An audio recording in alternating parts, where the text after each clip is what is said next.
많은 여성들이 알고 있는 감정이 있다. 사라지지 않는 위장의 매듭, 특별한 이유 없이 찾아오는 불안감. 겉보기에는 모든 것이 괜찮아 보이지만 내면 어딘가는 부서져 있다. 증거도 수상한 메시지나 전화도 없지만 침묵이 있고 공허함이 있으며 혼자 있을 때마다 무시하려 해도 계속 울부짖는 직감이 있다. 분류는 입맞춤에서 시작되지 않는다. 훨씬 이전부터 시작된다. 그가 더 이상 예전처럼 당신을 바라보지 않을 때부터 시작된다. 그의 좋은 아침, 인사가 형식적으로 변할 때부터. 한때 자연스럽던 웃음이 이제는 어색하게 연출된 연극처럼 느껴질 때부터.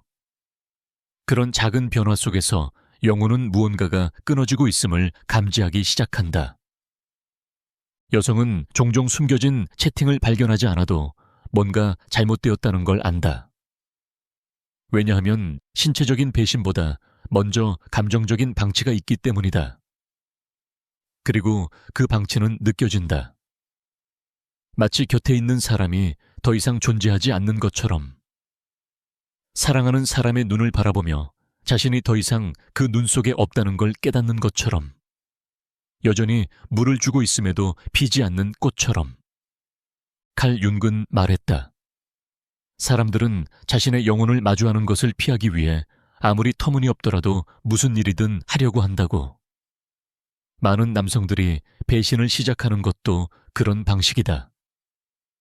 자신의 내면의 불만족을 더 이상 견딜 수 없게 되었을 때 스스로 채우는 법을 모르는 결핍을 다른 사람에게서 찾으려 한다.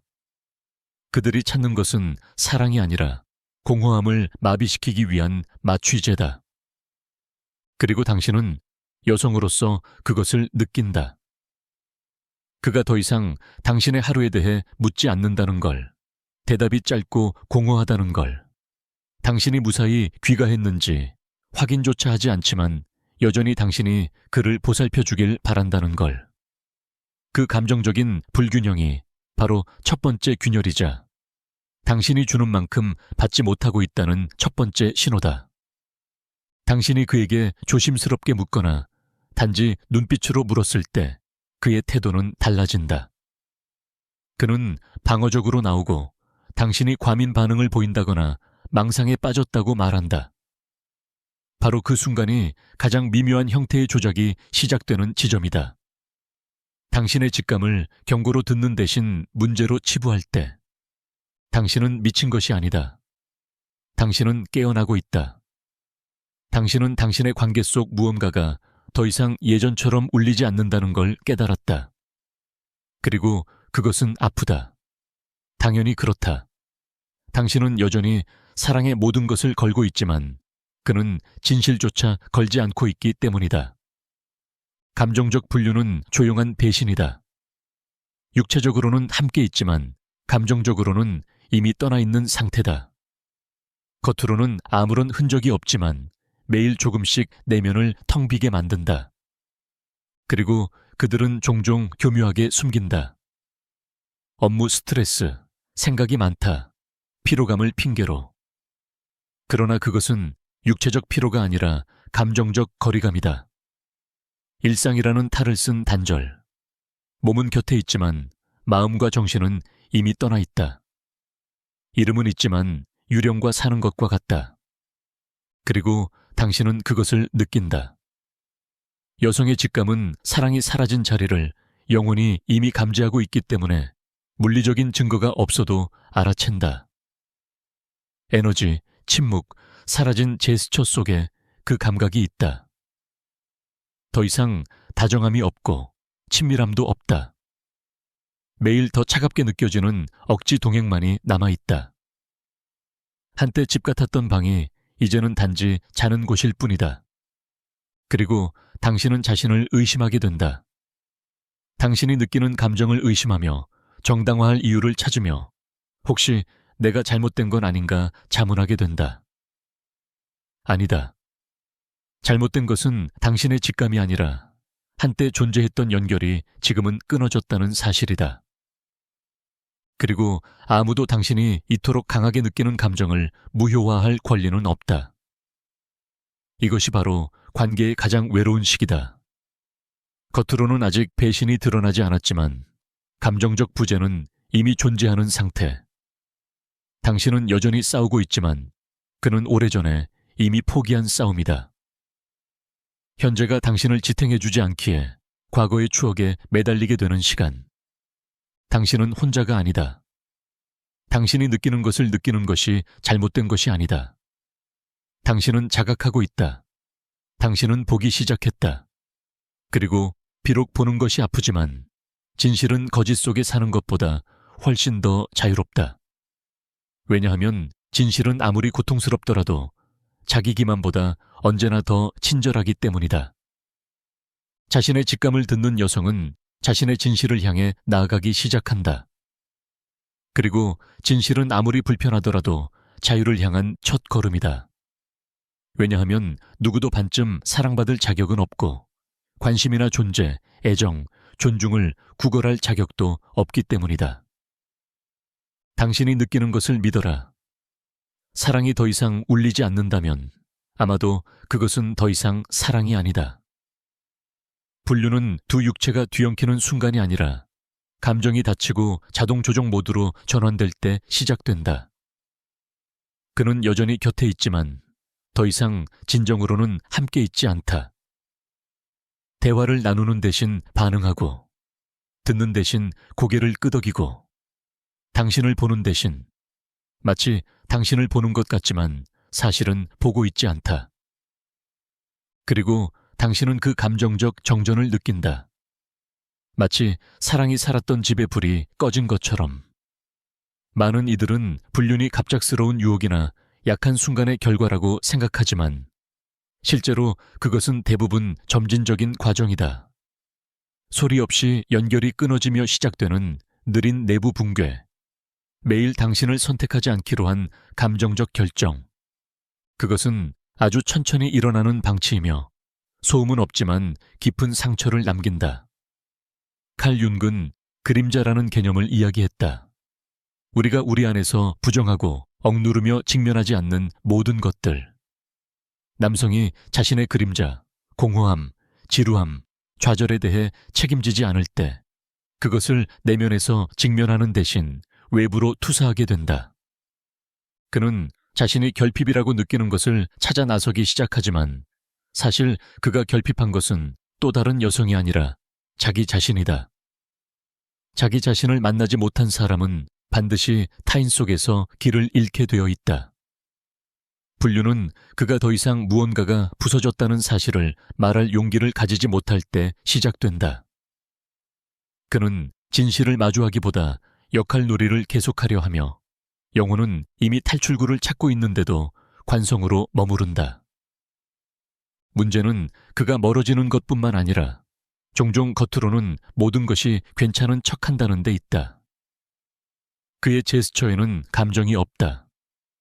그는 자동 조종 모드로 살고 있으며 희미해진 미소와 멍한 눈빛을 지닌다. 그는 말을 덜 하거나 똑같이 말하지만 혼이 없다. 그는 더 이상 당신을 바라보지 않으며 생각이나 꿈도 나누지 않는다. 그의 사랑에는 재활용된 문장일 뿐이다. 더 이상 새로움도 호기심도 진정한 존재감도 없다. 그는 휴대폰을 보면서 당신에게 대답한다. 한 귀로는 듣고 있지만 그의 마음은 딴 데 가 있다. 그리고 당신은 물론 그것을 알아차린다. 당신은 메아리처럼 느껴진다. 거기 있긴 하지만 더 이상 그 안에서 울리지 않는다.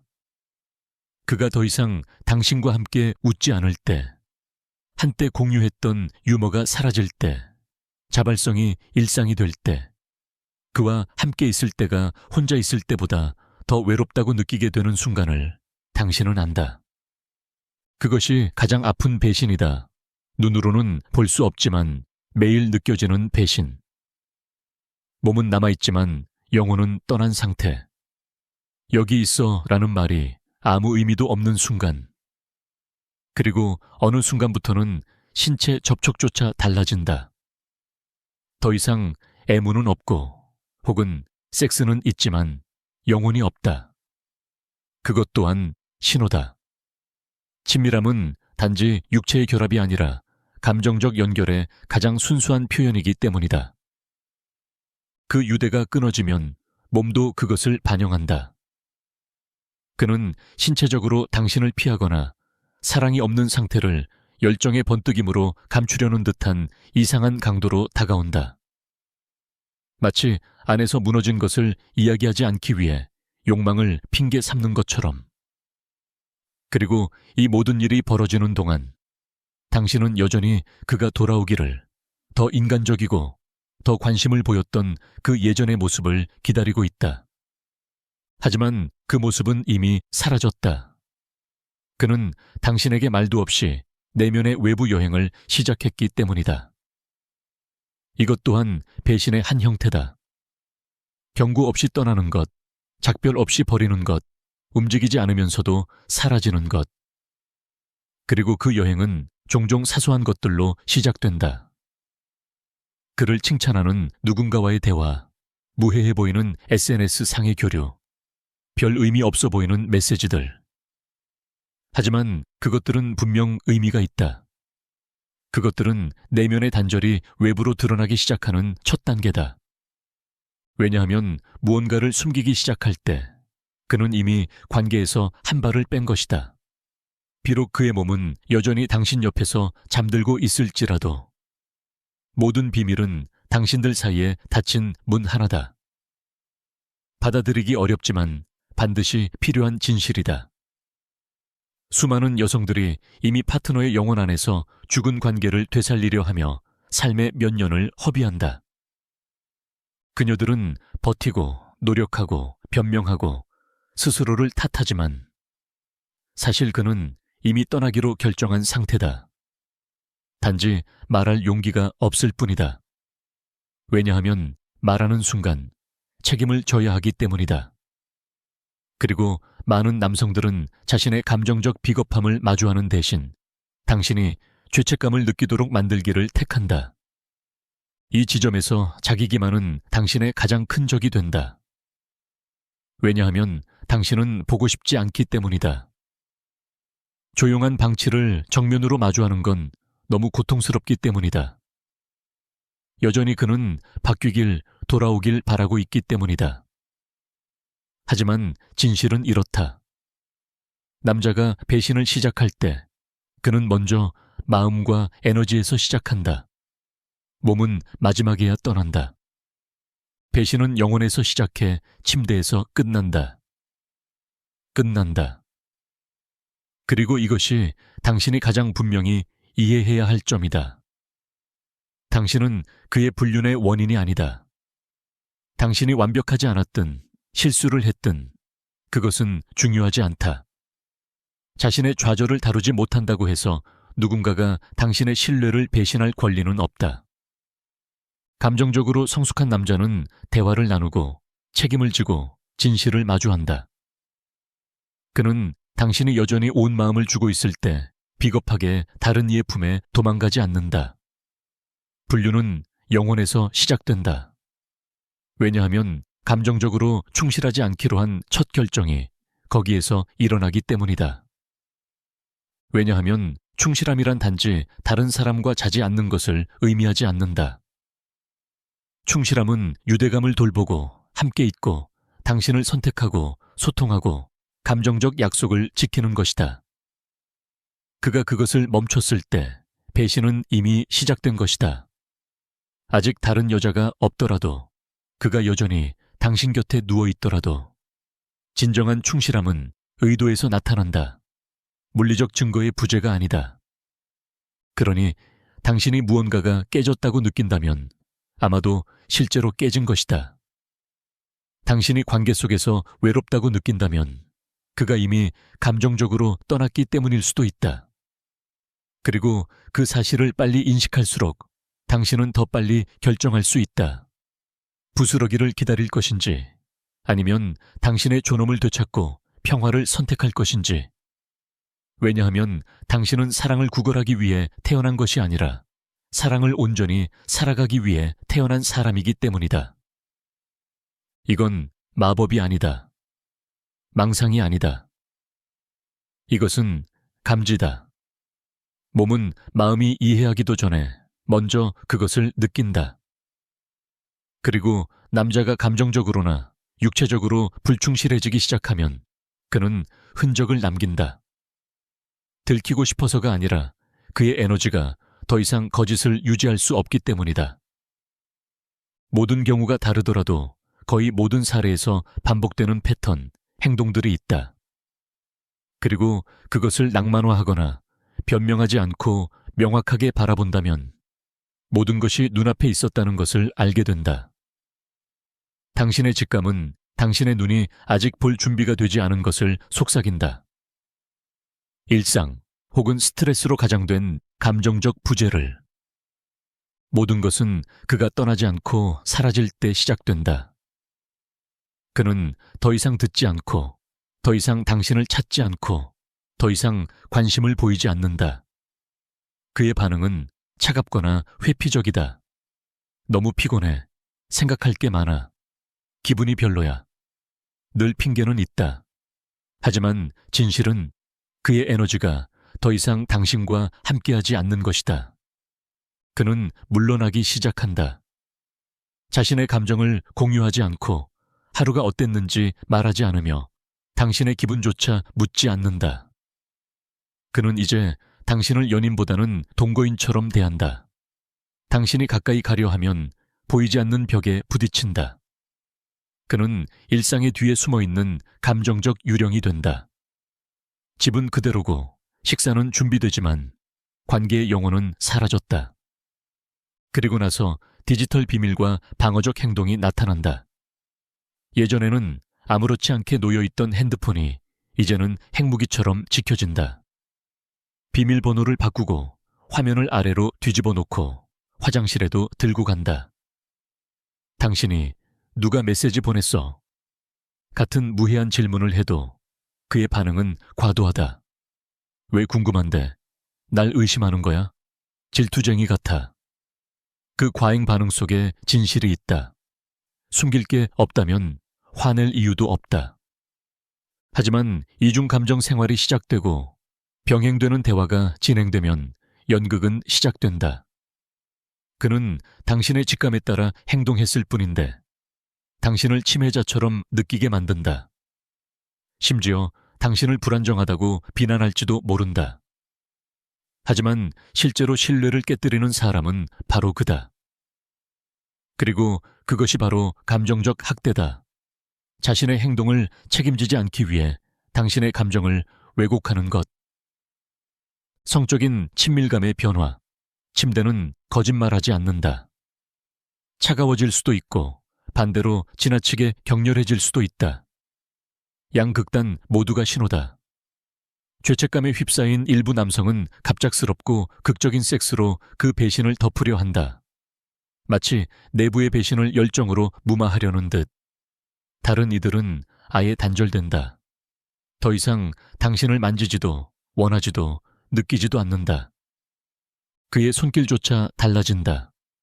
기계적이고 다정함도 감정적 연결도 없다. 섹스는 공허한 거래가 되거나 겉모습을 유지하기 위한 수단이 되거나 최악의 경우 오히려 더 외롭다는 감정을 안겨준다.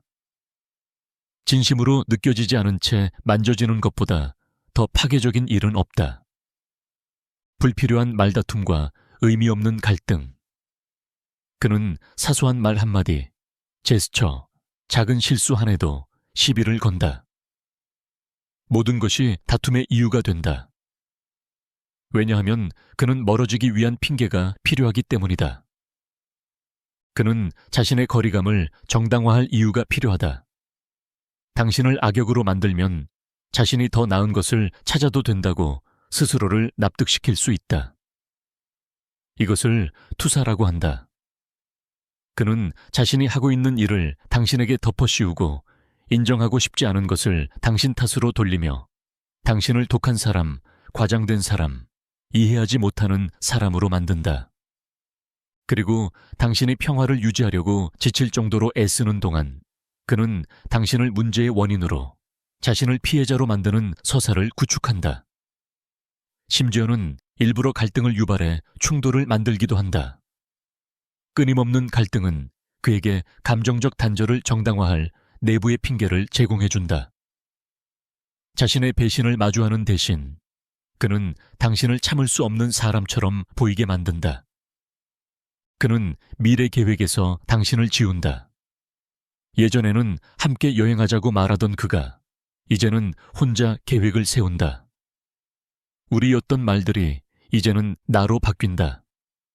그는 미래를 이야기할 때 당신의 이름을 더 이상 꺼내지 않고 의사결정에서 당신을 제외하며 장기적인 비전에 더 이상 당신을 포함하지 않는다.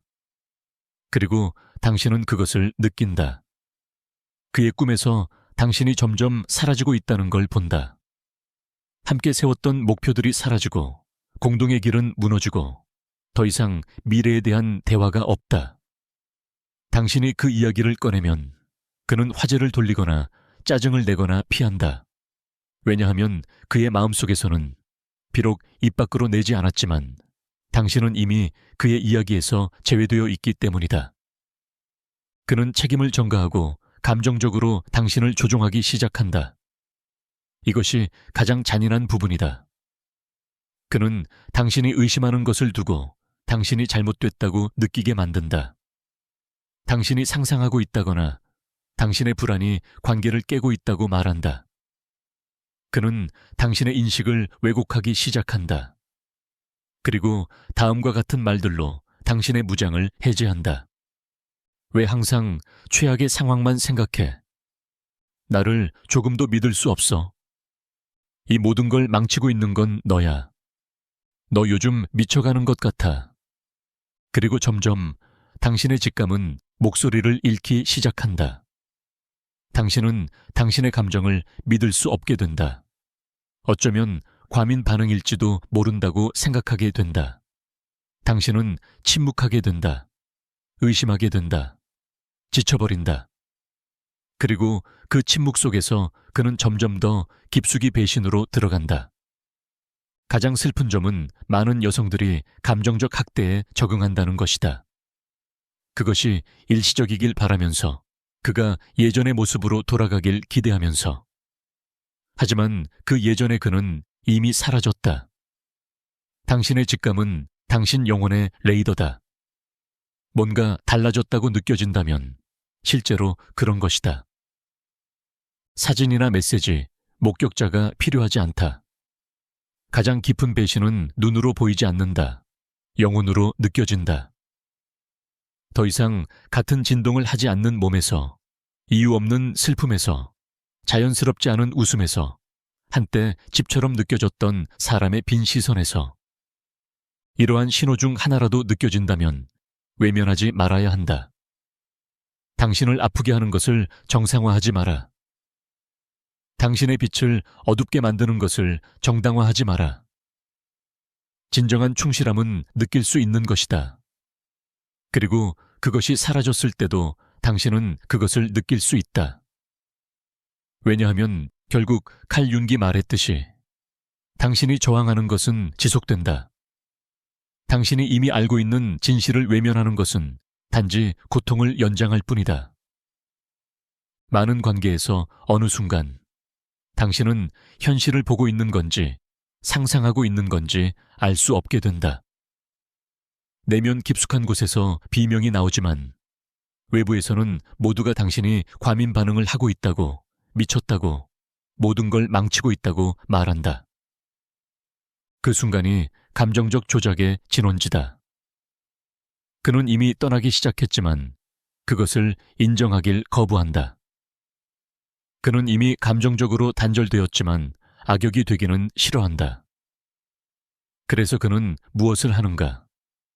거울을 바꾼다. 당신의 인식을 왜곡시킨다. 당신의 마음속에 의심을 심어 당신이 이미 알고 있는 진실을 못 보게 만든다. 그리고 그는 다음과 같은 은근하지만 깊은 상처를 주는 말들로 그 일을 해낸다. 너 혼자 상상하는 거야. 너는 항상 나에게 최악만 생각해. 너랑은 이제 대화가 안 돼. 또 과민 반응이야. 너는 날 통제하려 해. 조금씩 직감은 불안이 되고 명료함은 혼란이 된다.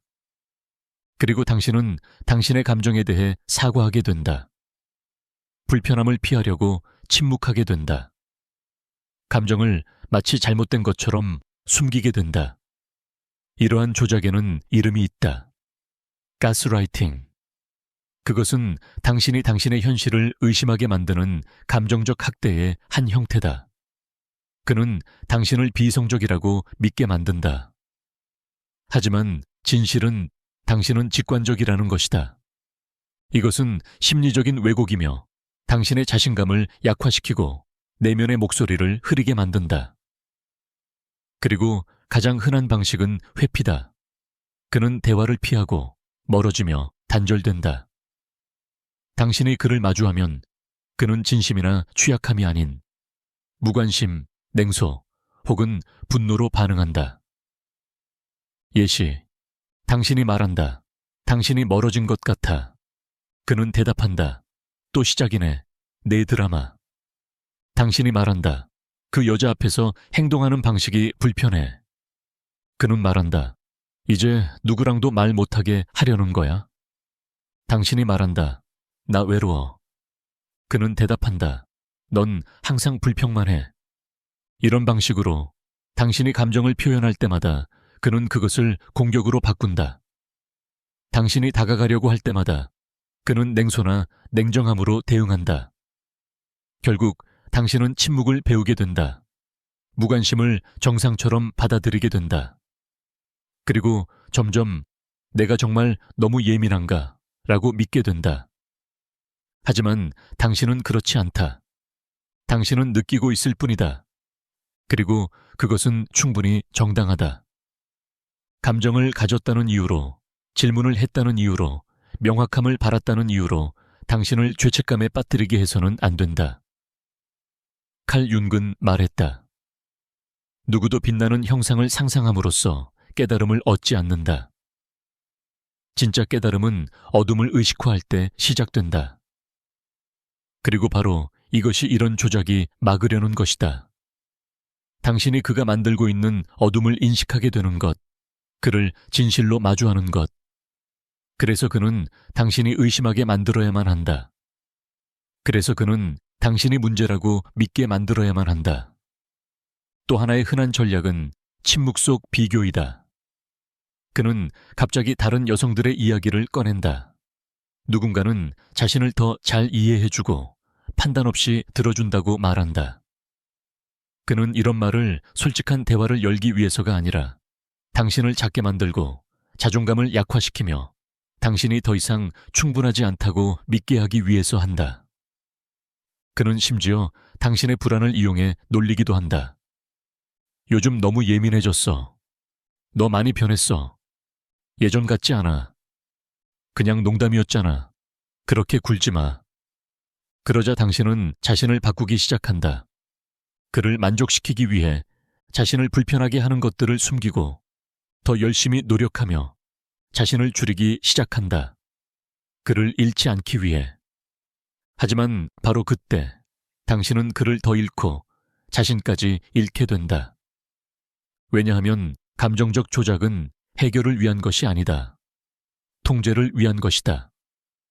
그는 자신의 불편함에 당신이 맞춰주길 원하고 자신의 실수를 당신이 덮어주길 바라며 당신이 작아지면 자신의 자아를 마주할 필요가 없기 때문이다.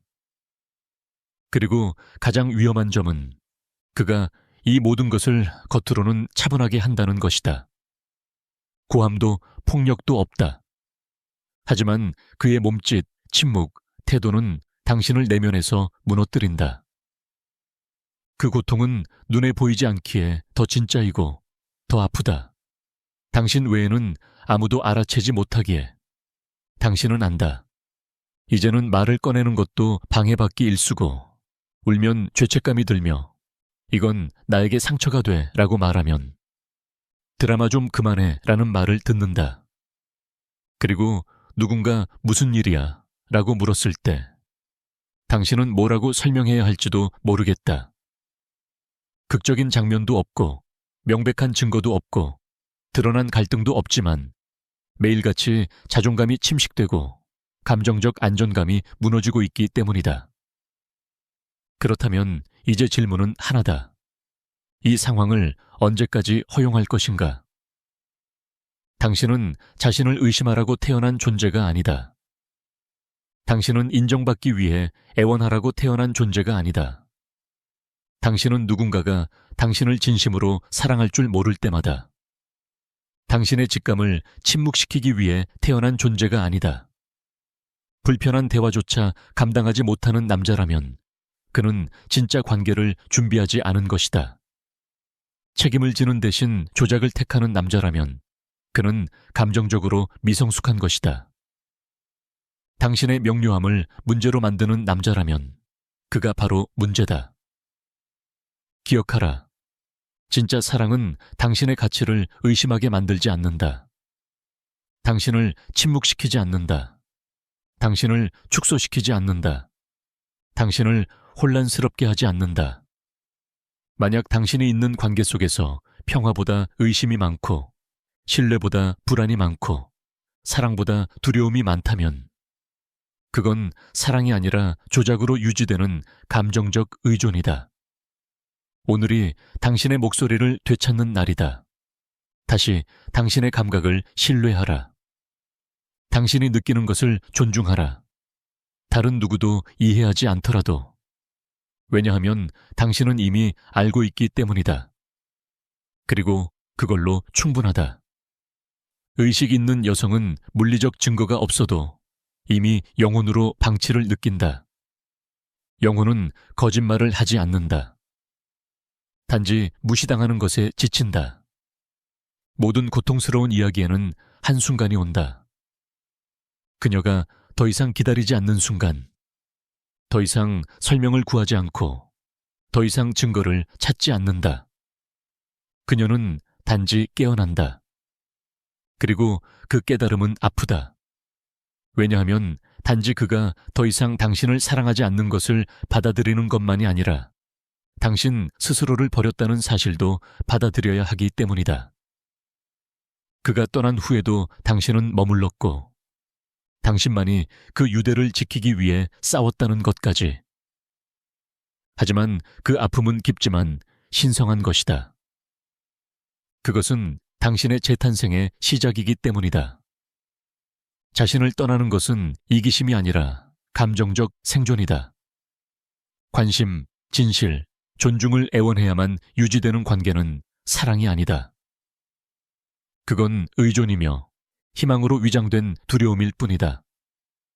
그리고 당신은 두려움 속에 살기 위해 이 세상에 온 것이 아니다. 당신은 자신을 한때 그가 그렇게 봐주길 바랐던 그 눈빛으로 스스로 바라보는 법을 배우기 위해 여기에 있다. 당신은 선택받지 않아도 스스로 가치 있는 존재라고 믿는 여성이 되기 위해 당신이 무조건적으로 줬던 모든 것, 당신의 시간, 에너지, 다정함을 되찾기 위해 여기에 있다. 당신이 사랑한 것은 잘못이 아니다. 당신이 믿었던 것도 잘못이 아니다. 그러나 회복하는 것은 당신의 책임이다. 그리고 회복하려면 놓아줘야 한다. 놓아주는 것은 증오가 아니다. 벌도 아니다. 마음을 닫는 것도 아니다. 놓아준다는 것은 말하는 것이다. 이해했어. 이제 더 이상 증거가 필요 없어. 더 이상 정당화하지 않아. 나는 나를 선택해. 그리고 여성이여, 그것이 당신이 할 수 있는 가장 강력한 행위다. 칼 윤근 말했다. 자유는 타인을 바꿀 때 오는 것이 아니라 그들의 그림자에 반응하지 않게 될 때 온다. 그리고 당신이 더 이상 누군가가 당신을 가치 있게 보길 바라지 않을 때, 당신은 그의 감정적 그림자에서 벗어나 당신의 빛을 되찾고 있는 것이다. 당신이 오랫동안 무시했던 직감은 이제 나침반이 된다. 그가 침묵시키려 했고 당신조차 억눌렀던, 하지만 늘 알고 있었던 그 직감. 그것이 이제 당신을 자신에게로 이끌어 줄 것이다. 왜냐하면 물리적 증거는 필요 없다. 당신은 이미 그의 부재를 보았고 무관심을 살아냈으며 냉정을 느꼈다. 그것이면 충분하다. 영혼이 방치를 느꼈다면 더 이상의 설명은 필요 없다. 이제는 다시 시작할 시간이다. 다시 혼자 걷기 시작할 시간이다. 무언가를 잃는다고 느끼지 않으면서. 왜냐하면 당신은 잃는 것이 아니라 되찾고 있기 때문이다. 당신의 힘, 당신의 존엄성, 당신의 목소리를. 당신은 더 이상 받아 마땅한 것을 애원하지 않을 것이다. 상호적인 사랑, 명료함, 진짜 존재감. 물론 그리운 날들도 올 것이다. 좋았던 순간들이 그리운 날. 다시 믿고 싶은 날들. 하지만 그날이 오면 당신이 떠난 이유를 떠올려라. 당신이 느꼈던 것을 기억하라. 사랑이라는 이름으로 침묵했던 자신을 기억하라. 그리고 숨을 고르고 앞으로 나아가라. 왜냐하면 배신당한 여성이 부서지지 않는다면 그녀는 변화한다. 그녀는 더 이상 반쪽짜리 사랑을 받아들이지 않으며 부재를 정당화하지 않고 승인을 구하지 않으며 기다리지 않는다. 그녀는 영혼으로 보는 법을 배운 여성이며 이미 그녀를 떠난 사람을 보내는 것을 더 이상 두려워하지 않는 여성이 된다. 그리고 언젠가 다시 사랑하게 된다면, 그리고 당신은 반드시 그렇게 될 것이다. 그것은 전혀 다른 곳에서부터 시작될 것이다. 더 이상 이건 충분하지 않아 라고 말하는 것을 두려워하지 않는 당신의 모습에서 평화가 집착보다 소중하다는 걸 아는 모습, 자기애는 타인의 사랑을 위해 희생되어서는 안 된다는 걸 아는 모습. 그러니 오늘 당신을 제대로 보살필 줄 몰랐던 사람을 위해 울지 마라. 당신 자신을 위해 울어라. 당신이 견뎌낸 것, 미루어온 것, 받아 마땅했던 것들을 위해 울고 눈물을 닦고 다시 나아가라. 왜냐하면 이 이야기는 더 이상 그의 것이 아니라 당신의 것이며 어떻게 끝낼지는 오직 당신이 결정할 수 있기 때문이다. 당신은 피해자가 아니다. 당신은 깨어난 여성이다. 당신은 사랑받기 어려운 사람이 아니다. 그는 단지 당신이 가진 깊이로 사랑할 준비가 되어 있지 않았던 것이다. 당신은 약하지 않다. 많이 느끼고도 굳어지지 않은 당신은 강한 것이다. 그리고 무엇보다 당신은 혼자가 아니다. 당신처럼 깨어나고 있는 수많은 여성들이 있다. 자기 기만을 깨고 보이지 않는 사슬을 끊고 자신의 목소리를 듣고 믿으며 다시 세워가는 여성들. 왜냐하면 이제는 생존만으로는 부족하기 때문이다. 이제는 진실 속에서 살아야 할 시간이다. 그리고 진실 속에 산다는 것은 더 이상 당신과 진동하지 않는 사람을 놓아주는 것이다. 그 관계가 여전히 아프더라도 순환을 끝내는 것. 모든 것이 당신을 의심하라고 말할 때조차 스스로를 믿는 것이다. 신뢰하라. 당신의 직감을 더는 안 돼 라고 말하는 그 속삭임을. 그리고 당신의 길을 믿어라. 비록 그것이 아직 불확실하더라도. 왜냐하면 결국 자신을 선택한 여성은 가장 중요한 사랑을 찾는다. 바로 내면에서 오는 사랑이다. 그리고 마지막으로 이 문장을 당신의 영혼에 새겨 넣어라. 의식 있는 여성은 배신을 눈으로 볼 필요가 없다. 그녀는 이미 영혼으로 느꼈기 때문이다.